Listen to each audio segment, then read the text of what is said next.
Got it. Awesome. Let's do this up here. Hey guys, well, welcome. Thanks everyone for attending today. My name's Max Ferrero. Some of you I've met, some of you I've met for the first time today, and some of you I've known for a little while. I'm the studio manager over at Mint Condition Fitness. Today I'll be talking about how to thrive at age 50 and beyond. So at Mint Condition Fitness, our mission is to empower adults 50 plus to take control of their lives, live the life they've envisioned. And Mint was founded by Colin Triplett after he witnessed his grandfather's early decline fueled by over-medication and Alzheimer's. So his vision for helping people like his grandfather resulted in us being the #1 rated personal training fitness studio in Los Gatos for ages 50 plus. And we've been fulfilling that mission for over 17 years now in this community. Before I begin, I want to make sure you know a little bit about an offer I'll be talking about later. If you end up connecting with what we talk about today and feel like you need help, I encourage you to check out our Thrive in 5 assessment process. This is the starting point for working with us, and it's designed to help you understand exactly what your body needs and to move forward safely and effectively. So in that program, you receive a comprehensive initial evaluation with me, two sessions with a coach to implement a tailored program and to further assess your needs. So we're really assessing you throughout the whole process. A recovery session to help reduce potential soreness and stiffness, and then what we call our strength and longevity review, where we take everything we've learned and we create a long-term plan for you. So the Thrive in 5 assessment process right now is $397, and I do have 5 available spots. And there's 4 of you today here, so that's great. So towards the end, I'll pass out clipboards. I have them here where you can provide your contact information and check yes if you'd like to learn more about this, or if you'd like the notes from today that I'll be presenting so that you don't have to worry about remembering anything or taking notes yourselves. So to get started, I want you to know a little more about who I am and why I care so much about this. My father, a smart, charismatic, hardworking role model for me and my sister, was quietly and not so quietly suffering from multiple health problems in his 50s.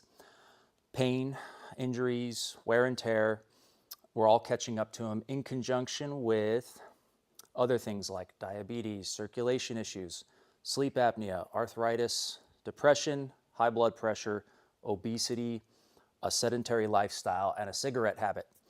And really a lack of real nutrition, right? So all that put together. If you add all that up, chances are you won't make it very long. And he didn't. And he died at age 55, about 18 months after this photo was taken.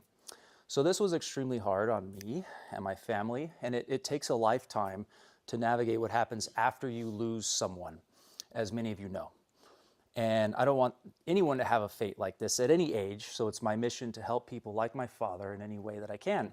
And being part of Mint Condition Fitness has allowed me to do that. So my hope is that today I'm able to improve your lives just a little bit. So let's get started. As we look into how to thrive at age 50 and beyond, we need to start with the problems. What really are the main problems getting in the way of us looking, feeling, and performing our best? Number 1, the body is changing, right? Pain is more common, injury is more likely, low energy is persistent, recovery from practically anything is slower and more challenging, and not feeling like yourself becomes normal. Number 2, overwhelm is real. There's simply too much information about what to do, right? Ultimately, it becomes difficult to assess the information that you read and hear.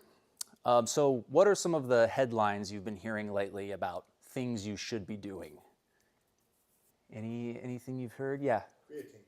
Creatine. Okay. What have you heard in particular? It helps maintain muscle mass as you get older. Yes. Okay. And that's true. And actually, that's becoming more mainstream now. More people are aware of that. So that's one of the better headlines. But then the question is, well, how much, and how much for me and my goals, right? So it's like new information leads to more questions.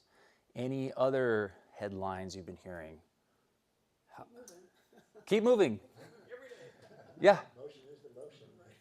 More on that in a little bit. High intensity training.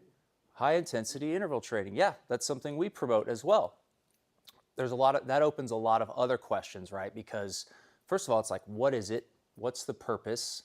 Is that one of those classes that you go to that you've heard about? Yeah, it's easy to get lost in the information without good advice, right? We'll talk more about that in a little bit as well.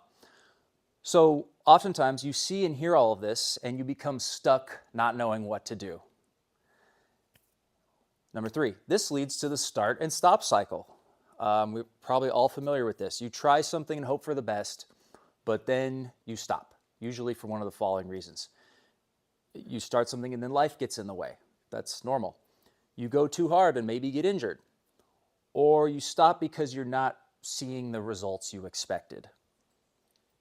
Show of hands, how many of you can relate to one or more of these? Yeah, usually these are really common.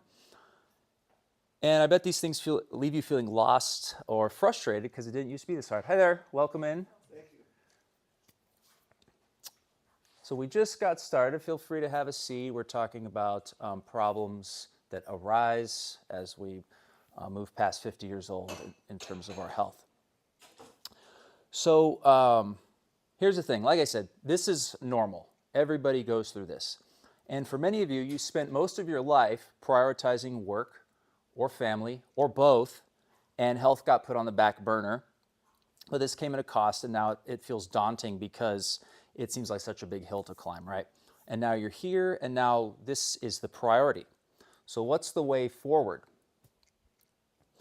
Over the last 17 years that we've been open at Mint, we've been working to solve this exact challenge. We call this our Thrive 50 Plus method. And it involves 3 key components: assess, plan, coach, that we repeat over and over again. And they're built on top of 5 main pillars: mindset, exercise, nutrition, recovery, and community. My goal here is to share what we've learned and help you create a path to success. And the place we have to start, the pillar that we need to focus on first, is mindset. Why is this the starting place? Does anyone know the quote, "Whether you think you can or you think you can't, you're right"? Has anyone heard that? Does anybody know who said that? It's long ago, Henry Ford. This is a great and simple quote that summarizes what we mean by mindset, okay? So what is mindset? Mindset relates to the conversations you have with yourself in your head all day long. And the biggest thing that influences these conversations is your beliefs, right? Our core beliefs have enormous power over our thoughts and actions. Our core beliefs also look for confirmation and tend to ignore conflicting beliefs, making them even stronger. So here's the main problem we see when mindset is an issue. Your current thoughts and beliefs are not serving you. Whatever position you're in, it stems from thoughts and beliefs. And therefore, mindset has to be number 1. If you believe you can get to a certain place and you develop thought patterns that support where you're going, this becomes your greatest asset for getting outcomes you want. Place where thoughts and beliefs are supporting the outcomes you want. So let's talk about a few examples. Has anyone heard the term fixed and growth mindset? Fixed versus growth mindset. Let's say you believe that your ability to sing comes mostly from innate ability rather than effort and experience. This is called a fixed mindset because you believe that outcomes are based on fixed circumstances. You're either born able to sing or you're not. The opposite is a growth mindset, where you tend to believe that effort is the key and circumstances can be changed. Most people lean towards a fixed mindset with some things and a growth mindset with other things. It's a continuum. We're all over the place there. Hey there, welcome in. It's the fixed mindset that holds us back. Yes, some things come more easily to others because of natural abilities, but there's nothing that cannot be improved without effort. And when it comes to health and longevity, we all have the ability to learn the skills needed to create the basic foundations to have a long and fulfilling life. An example of fixed mindset that comes up a lot in the fitness world is decline comes with aging, right? Or I'm getting older, so this is just what happens. If you believe these things, those beliefs will likely just become your reality. Now, even if you have a growth mindset, you might get caught up in the next issue, setting the right expectations. When starting up a fitness program, it's very easy to set your expectations based on your younger self, right? You remember how you used to move and feel and exercise and push yourself, and you're expecting to pick up where you left off, but when it doesn't happen the way it used to, it can be pretty demoralizing. Instead, it's important to remove your expectations and just start doing what you know is going to help. An example of this is tracking your progress just to be sure you're moving in the right direction versus judging how fast you're getting there. Another major issue when it comes to mindset is the lack of having a clear purpose. Here's another quote: "Find your why and you'll find your way." Okay? Whether you've been career or family oriented, like I mentioned, or both for most of your life, there comes a time where there's this loss of purpose, and it happens to everybody at different stages. This can damage your health more than anything. There has to be a refocusing of what you want your life to be in this second half. And someone in this room probably knows somebody who drifted as they got older. They started losing their purpose and began floating, and the decisions they made had consequences on their health. Sometimes they get their life back together, and sometimes they don't. So what's the solution? Number one, reflect on your why, your true purpose. Write down your why. What is your why for waking up in the morning, for trying hard, for being your best self? If your why doesn't hit an emotional nerve, it probably doesn't connect to your true purpose. Many times the most powerful why boils down to two things: quality time with family and ability to participate in fulfilling activities. So I challenge you to explore this, write it down, and refer to it as much as possible, because motivation levels will fluctuate over time. They go up and they go down. You can't rely on that. But your why will always be there. Number two, reframe the language you use. This means changing your internal dialogue and changing the thoughts you have so they serve you better. First, you actually have to believe that change is possible. Remember I was talking about beliefs? That belief has to exist because it will affect your thoughts. Here's a growth mindset example. Saying something like, "I can't do this yet." That's a simple and powerful shift. Also avoiding superlatives like, "I'll never be able to," or "this always happens." Those words do not serve your true purpose. Listen to the difference between these two statements. "I'm good at this" versus "I worked hard at this." The first statement relies on a fixed mindset. The second statement honors a growth mindset. So these tips will help you start using growth mindset language. You can also start researching and recruiting tools to help your beliefs and thoughts line up with what you want out of life. And a simple example of this is surrounding yourself with people who embody the growth mindset and use language that supports it. Does anybody know, can anyone think of someone in their life that's like that they lean that way? That's a great person to spend more time around. For people who are religious, another example would be reading the Bible, right? Because that aligns the language they're exposing themselves to with the thoughts and language that serves them. Another example, books or podcasts that are putting the right types of thought in your head. So here's a book we give all of our new members. It's called Mindset, and it's written by Carol Dweck, who I believe is a Stanford professor. And it was pretty groundbreaking at the time, about 10 or 15 years ago. I recommend everybody get a copy of this book. So last step here, reach out, ask for help. This is by far the hardest, but if you aren't getting there on your own, it becomes the only option, and an outside perspective can create a powerful mindset shift. Here's another thing. Do not rely on willpower alone. Going back to how I said motivation goes up and down, the idea that you should simply have the willpower to power through anything is really a fallacy. Willpower is a skill that fatigues, just like a muscle, and is affected by environmental factors and can lead to blame and shame. And humans have a limited pool of self-control and willpower, which makes it unreliable over time. So let's take a look at a success story. This is Pam. Pam came to us initially to work on her functional strength. So she's always loved traveling. She's been a teacher nearly her whole life. And we saw improvement like increased strength and stamina while on vacation, and developing and maintaining just an overall fitness routine. But the game changer was how she tied this to her true purpose.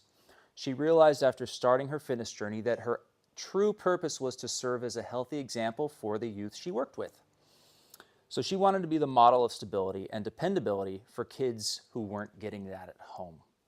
And she realized to be the best for them, she needed to show up for herself and prioritize her strength and stamina to keep going. So discovering this purpose and making sure to use growth-oriented language for herself and her students made her mindset more powerful than ever and became a true pillar for her success. All right, exercise. Somebody mentioned earlier, movement is medicine. Exercise is our second pillar of success. Haley, would you mind shutting this door? I didn't know these. It's like gardeners would show up. Thank you. So exercise is medicine, as they say, right? And it really is. And it's one of the best forms of healthcare. If you're able to do the right kinds of exercise for the right reasons consistently, other things start to fall into place, like nutrition, energy levels, sleep, hydration, flexibility, muscle mass, movement function, quality of life, and longevity. We all know this, right? But what's the current problem? You're likely not doing the right things for your individual needs. Or you're likely not doing anything at all because you don't really know your actual needs. Further, you might not be clear on the actual purpose of exercise. So what is the purpose of exercise? Is it to burn calories? Is it to build muscle? Let's talk about that for a second. So what is the purpose of exercise at age 50 plus? Protect independence, right? Prevent injury and falls, slow down age-related decline, support your long-term health, and maintain energy and confidence. So what's the through line through all of those things? Cognitive function and preserving functional capacity. The benefit for your cognitive function cannot be overstated. Brain circulation, neuroplasticity, reaction time, coordination, all improve with exercise. And therefore, so does balance and fall prevention and movement quality and agility and strength and power. And so there's a reason why all these little gyms exist that you're hearing about, like let's say Orange Theory, for example.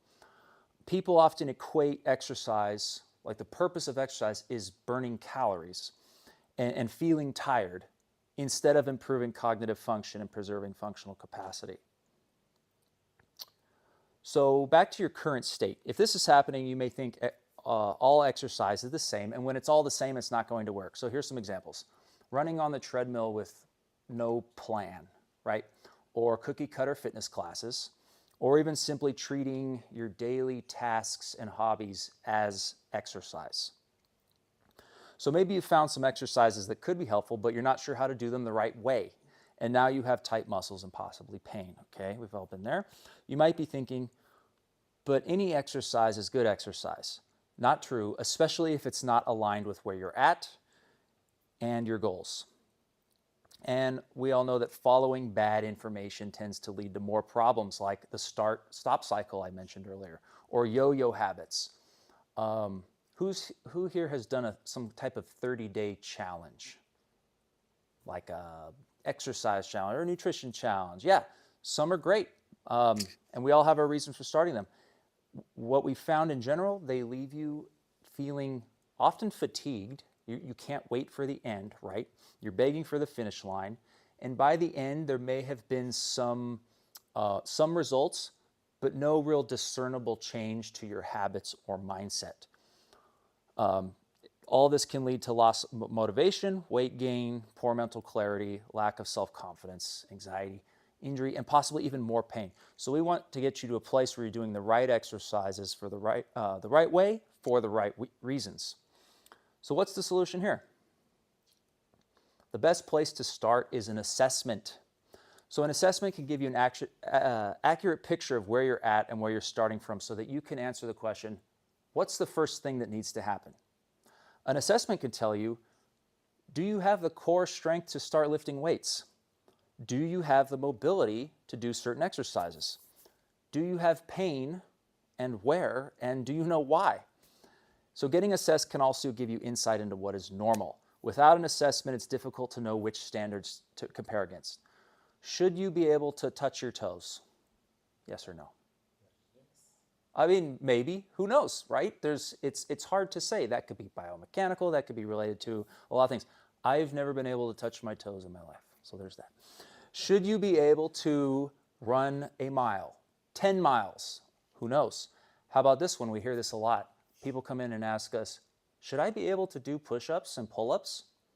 It's really hard to say without an assessment to figure out what progress could mean and look like to you. Second part of the solution is setting goals and creating a plan. And so to do that, you must be able to answer some questions.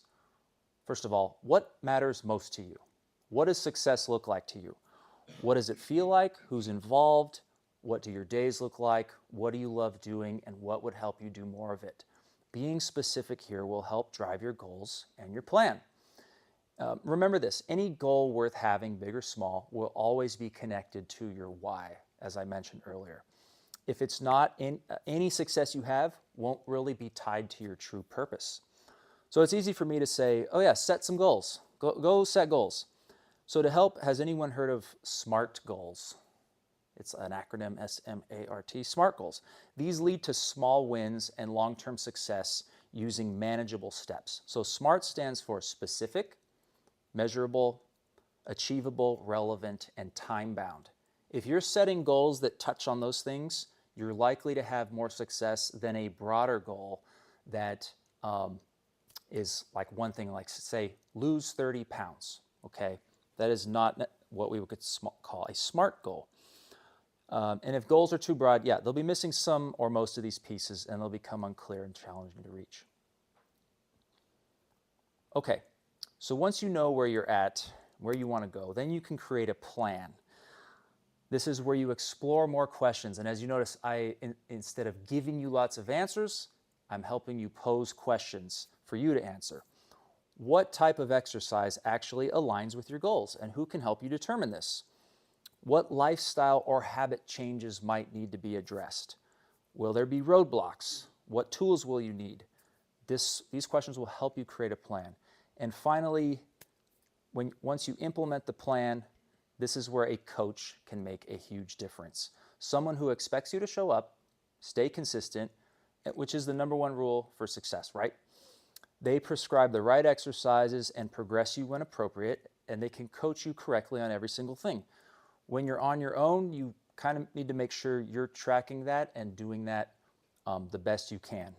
So let's look at a quick example. Let's say my knee hurts when I go upstairs. I want to hike and travel without my knee hurting. Therefore, the exercise plan has to have the right pieces, goals, and timelines. There's likely tight and underactive muscles that I don't know about, possibly poor mobility. Balance could be a factor, needs to be addressed. Who knows, right? This is where goals, planning, and execution come in, and likely will involve getting outside help. So let's take a look at Trish, who I just saw about a half an hour ago. She's an example of someone using exercise as their pillar of success. So Trish had a knee injury that was holding her back. Surgery was pending, and she knew how important it was to be ready for that. But she also cares a lot about being able to ski with her family. So instead of abandoning exercise altogether to be able to do the surgery and then maybe be able to ski, or trying to research it on her own or following cookie cutter advice without a plan, she leveraged exercise and the help of a coach to put herself in the best position for surgery. And therefore, she was able to thrive faster and stronger than before, even after her surgery, and therefore was able to ski with her family. So we all know eating is better. Eating better is good for us, right? We talked about this a little bit ago. But there is typically one major problem. You're not fully in control of your eating.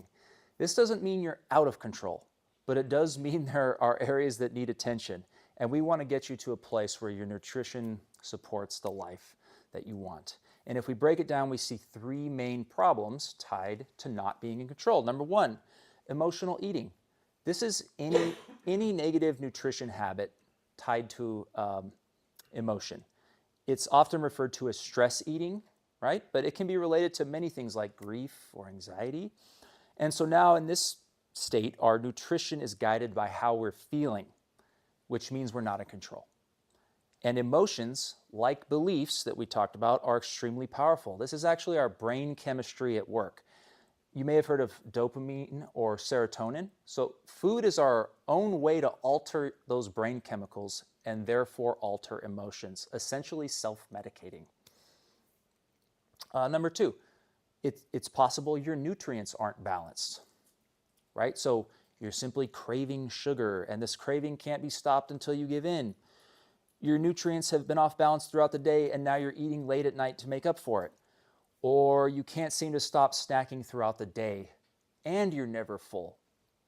This comes with daily spikes and crashes of energy that just leave you feeling, like I said, not in control. Third major issue, the overwhelm. We mentioned that earlier. You're overwhelmed with information and don't know what to eat. There's simply too much information. There's conflicting advice, or we don't have all the information that we need.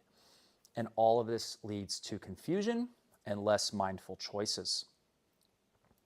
So what's the solution here? To address the source of emotional eating, we have to take one important step. Identify what's underneath the stress. Sometimes the answer is very simple. Sometimes it's quite complex. Either way, addressing the source of an emotional state that does not serve you is critical for your, not just for your diet, but for your overall well-being. If you can address the source, you can begin to make small changes in the moments where your nutrition has been suffering. And eventually you'll be able to predict these moments and have a better plan to serve yourself. Macronutrients. If you aren't clear on how macronutrients affect outcomes, this is worth talking about. So does anybody know what macronutrient refers to? Your macros. What's an example of a macro? Fat, protein, and carbohydrates. Yep, the three things that make up almost, I think, 100% of all the calories you eat. So this balance helps determine your energy levels, your recovery, your fat burning, your muscle synthesis, your overall satiety and hunger levels. If they're off balance, for example, not enough healthy fats or carbs, energy levels will drop, hunger will spike, and now all of a sudden you're giving in. A good place to start, protein. How much do you need? This is actually a fairly easy question to answer with a few pieces of information. From there, how many carbs do you need? This will be activity and goal dependent. If you're a more active person, you will likely need more carbs. Last is fat, which helps round out your calories and supports your goals. So the third solution is applying all of this information to actually match your goals. If too much or too little information has been a problem, that information is probably right for somebody, but how do you know it's right for you? This is where you can work with a nutrition coach or a doctor who really understands how nutrition can help you. They can help you determine what food choices to make and what information to use. So ask your doctor, are you deficient?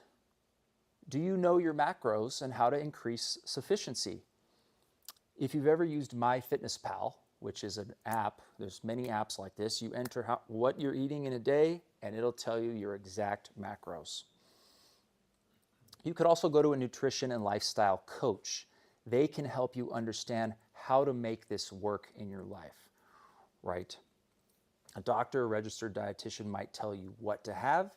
A coach can help you integrate it into your life. Then there's general supplementation, food choices, and implementing the food choices with the help of a coach. So reducing inflammation, decreasing body fat percentage, increasing muscle, and increasing energy and endurance are some of the most common goals we see. And in fact, some of you wrote back to my emails and mentioned a few of these. increasing muscle and energy were some of the top ones. So knowing these goals and working backwards with outside help will help you create a plan, not just daily guessing. All right, let's take a look at Jeremiah. Jeremiah has taken his nutrition to new heights several times. He's a middle school teacher and has been working out with us for a very long time. He actually teaches here at St. Mary's. And he's lost over 100 pounds and has been able to keep it off. Along with those results, he's been able to increase his strength and athleticism, improve his relationship with food, and he's now experiencing improved energy levels. And now he's currently working on putting on muscle. So he was able to navigate a few of the problems we just talked about and has been able to execute some very successful solutions. The fourth pillar, recovery. So your nervous system has two primary states, rest and digest, fight or flight. Have you heard of these phrases? These are pretty common. But what do they mean? The fight or flight state is when your body has an elevated heart rate, breathing rate, and blood pressure. This is your body responding to stimuli that place it under stress. What's an example of that? Exercise. Exercise places stress on your body. So this state's not always a bad thing. The rest and digest state is when your body is calm and slowed down. This is where we want you to be during recovery. This is where your body does its best repair work. And your body can't recover from the demands placed on it if you remain elevated without recovering. So here's the main problem. You're not seeing results because of poor recovery.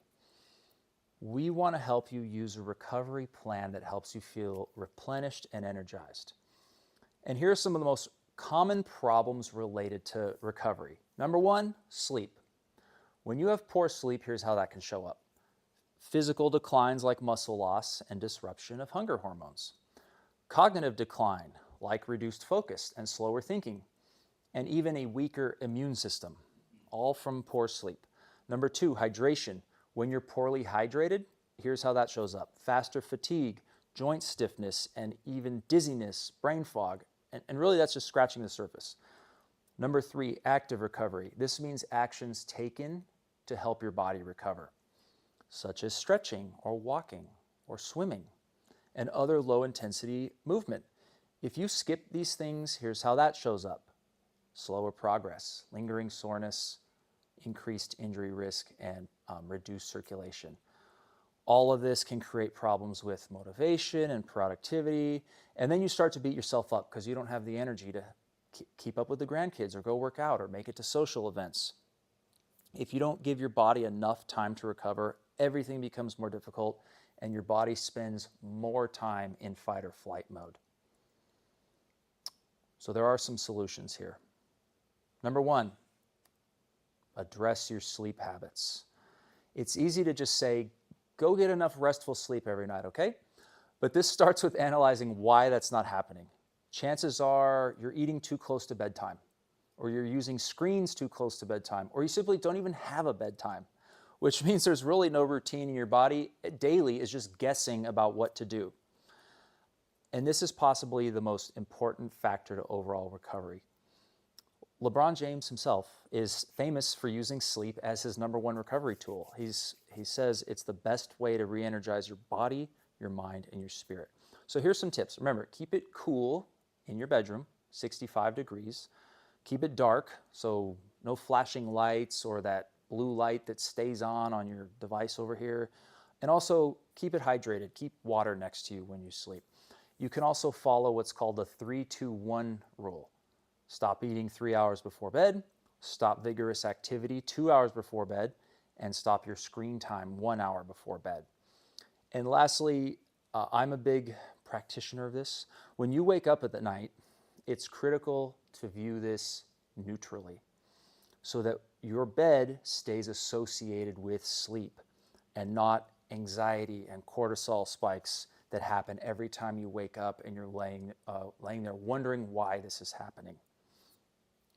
Number two, proper hydration. So older adults often don't feel thirsty until they're severely dehydrated. A general rule of thumb is half your body weight in ounces every day. So for me, that's about 100 ounces. But here's another general rule of thumb that we promote at the gym is to supplement at least a quarter of your water intake. So water supplements, has anyone heard of Propel or Liquid IV? These are things you can add to your water. And have supplemented beverages like Electrolyte or what's the famous one? Pedialyte. These deliver nutrients and electrolytes that can help with hydration. So about a quarter of your water per day, supplements are good to have. And how do they help? Magnesium, calcium, and potassium help water do its job, right? They actually help the water by preventing cramping, maintaining blood volume. And the sodium in hydration supplements actually helps your body stay hydrated and absorb other nutrients. Number 3, practice active recovery. This means staying active on your off days. Simple walking, stretching, or swimming, as I mentioned. Any light activity to help with improved blood flow and restoration of mobility. So this can also mean using specific recovery tools to help your body recharge, like a Theragun, or compression therapy, or red light therapy.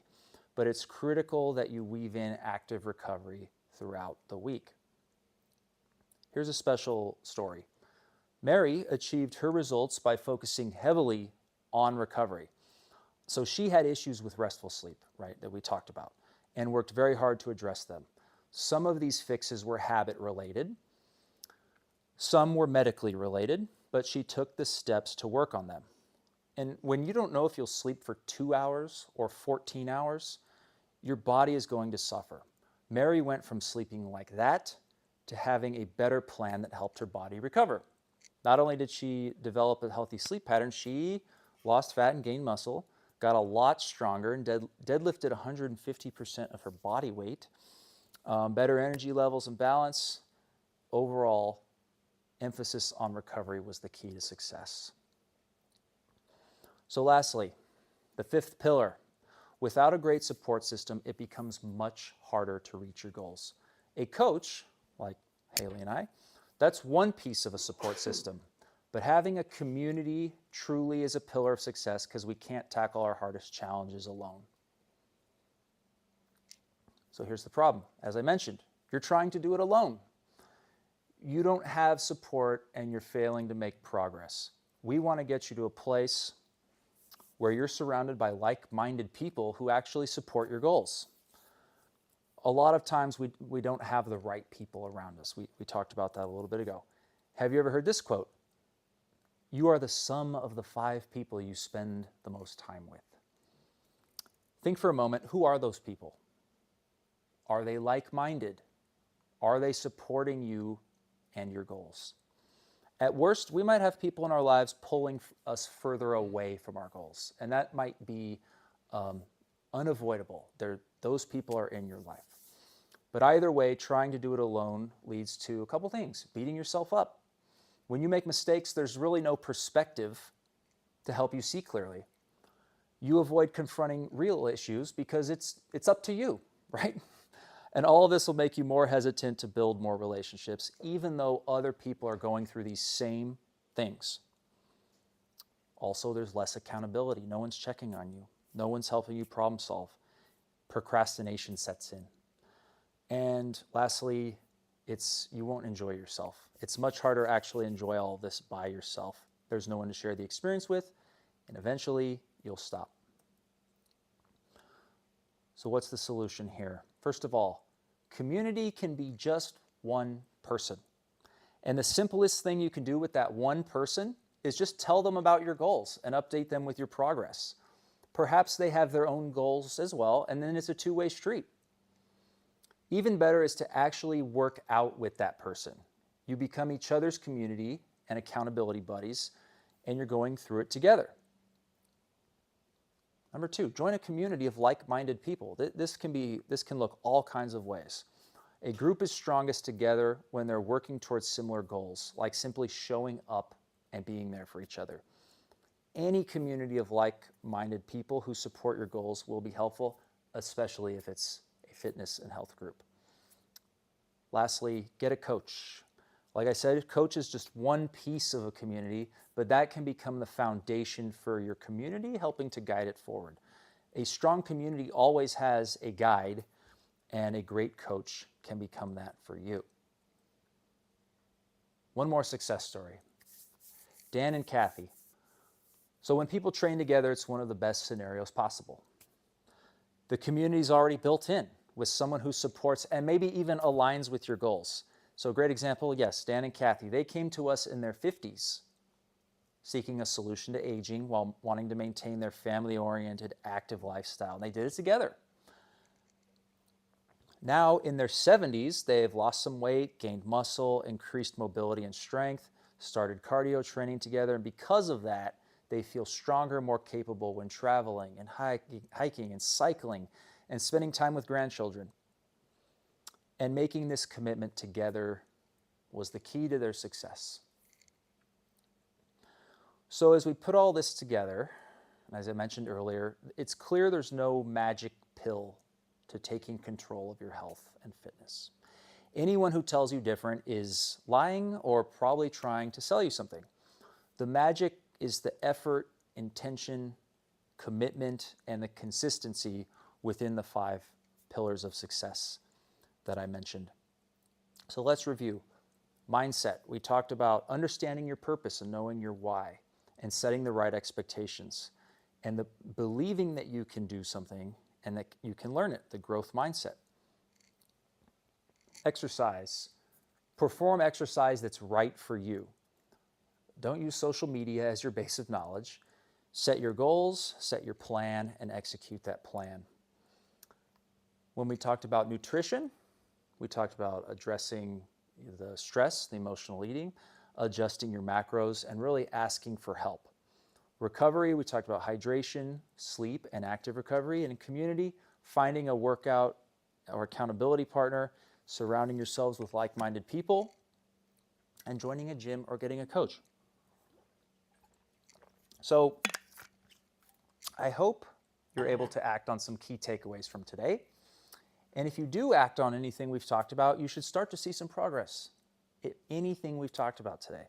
But if you feel like you're stuck and need help, this is what we do every day. Our mission is to help people exactly like you. So if you're interested, please let me know and we can talk about the next steps. The best first step you can take is to sign up for our Thrive in 5 assessment program. So I encourage you to check it out. And I've included this QR code here as well as on a sign-in sheet that'll take you right to the website where you can book a call with me and we'll talk about it. So yes, leave your information on the clipboards or use the QR code if you feel like this could be a good next step for you. So, what are some of your biggest takeaways from today? Think back. What's one thing that stuck with you that you can implement sooner than later? Haley, what about you? Excellent presentation, Max. Thank you.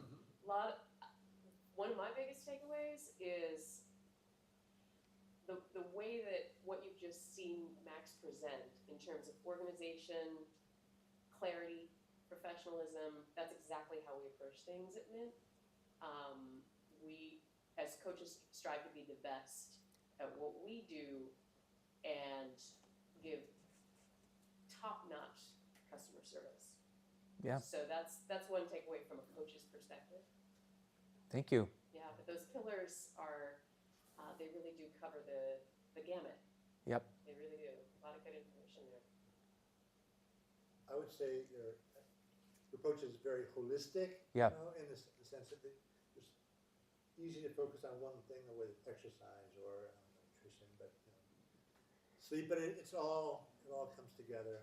So Yes. you look at it, and I appreciate that. Yeah, I'm glad. I think it's nice to see the breakup of the pillars and realize we can work towards each pillar. We're not quite there to Yes. all the pillars all at once. Yeah, exactly. The exercise one and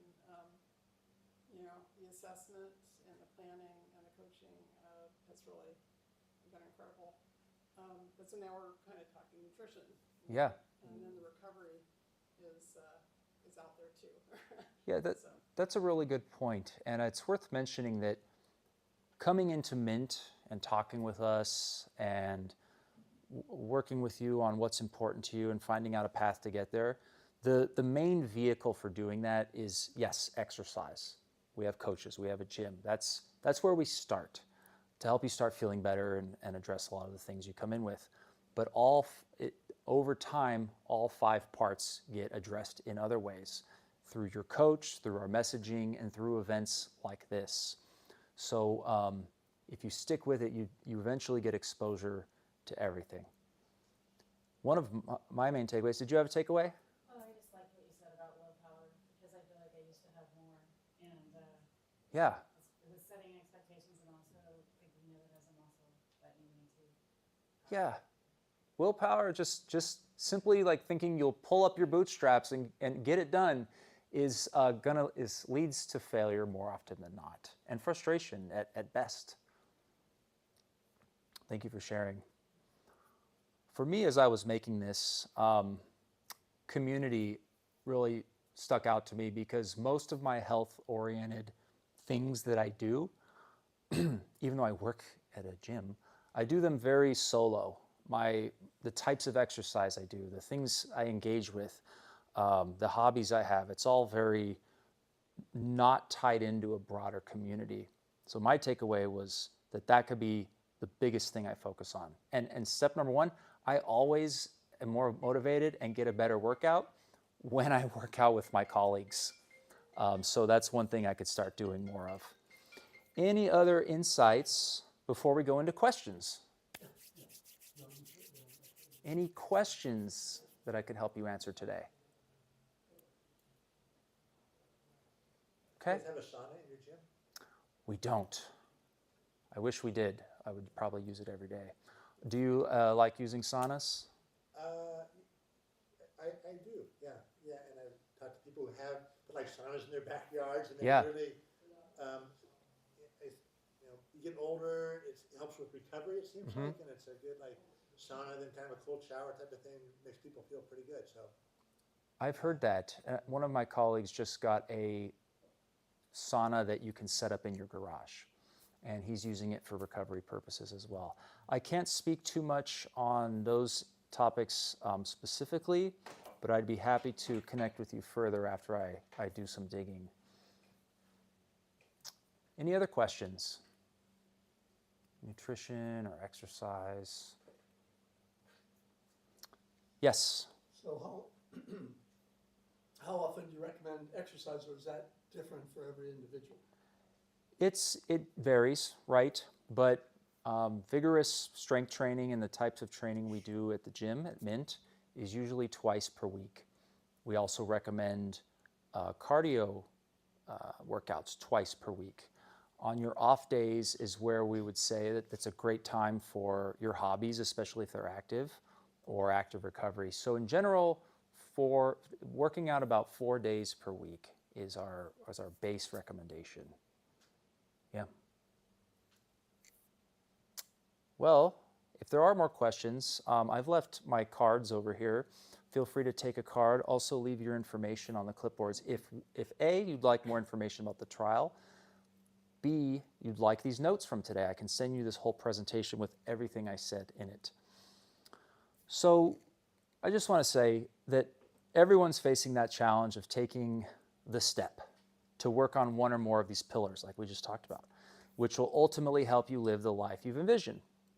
So thank you for being here, and not just for me or for Haley or for the gym, but for making a difference for yourself and therefore your families and the people you love and the people who care about you. You making this difference will affect everyone in your life, and that is one of the greatest gifts you can give. So it was a pleasure to be able to speak with you today, and again, thank you for being here.